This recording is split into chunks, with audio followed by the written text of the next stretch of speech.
কি কি বলছেন? প্রতি বছর টাকা রিফান্ড হেলথ ইন্স্যুরেন্সে? এটা আবার সম্ভব নাকি?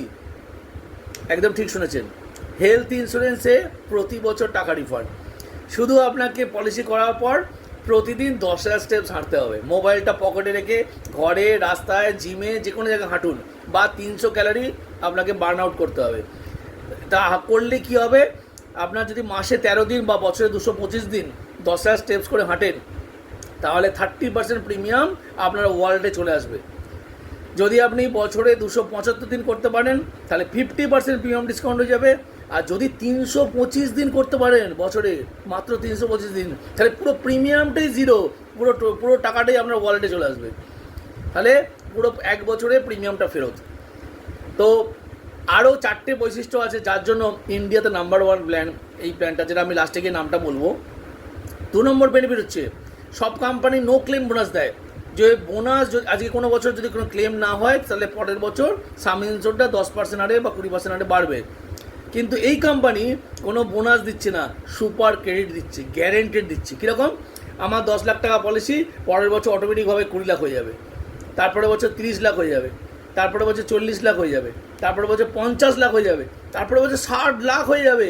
কিন্তু কোনো দিন ক্লেম হলেও ওই 60 লাখ থেকে কোনো দিন 10 লাখে আবার ফিরে আসবে না। প্রিমিয়াম কিন্তু ওই সাম ইন্স্যুরেন্স বাড়ার জন্য বাড়বে না, প্রিমিয়াম কিন্তু সেম থাকবে। তাহলে কীরকম লাগলো 2 নম্বর?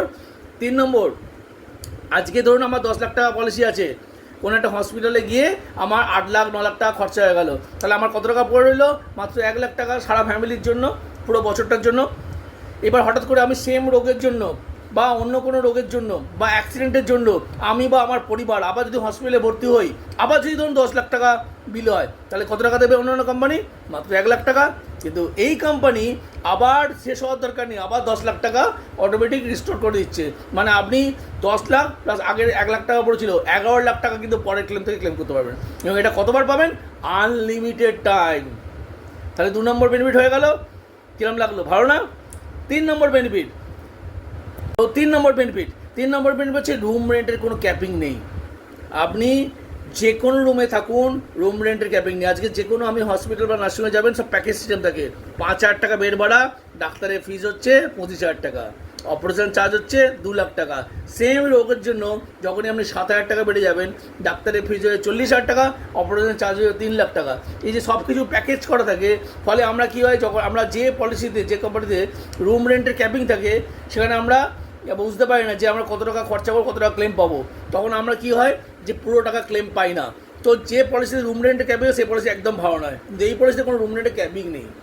4th বেনিফিট, অ্যাম্বুলেন্সের খরচা কোনো লিমিট নেই, যত টাকা খরচা তত টাকাই পাবো।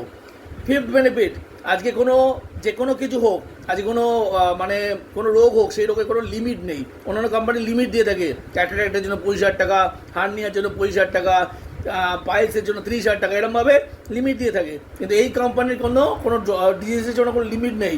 বাড়িতে ট্রিটমেন্ট করলেও কিন্তু পুরো 100% ক্লেম করতে পারবো। তো এতগুলো বৈশিষ্ট্য, মাত্র 5টা বেনিফিট বললাম, আরও অনেক বৈশিষ্ট্য আছে। তো এই প্ল্যানটার নাম হচ্ছে অ্যাক্টিভ ওয়ান। বুঝতে পারছেন? Active one. এই প্ল্যানটা হচ্ছে আদিত্য বিড়লার পলিসি।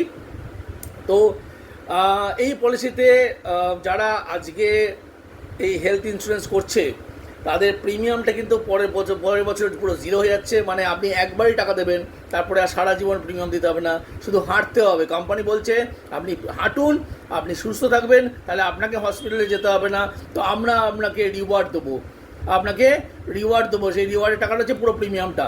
শুধু জিএসটির টাকাটা আপনাকে দিতে হবে প্রতি বছর, কিন্তু প্রিমিয়ামটা পুরোটাই কোম্পানি দিয়ে দেবে, শুধু আপনাকে হাঁটতে হবে। ধন্যবাদ।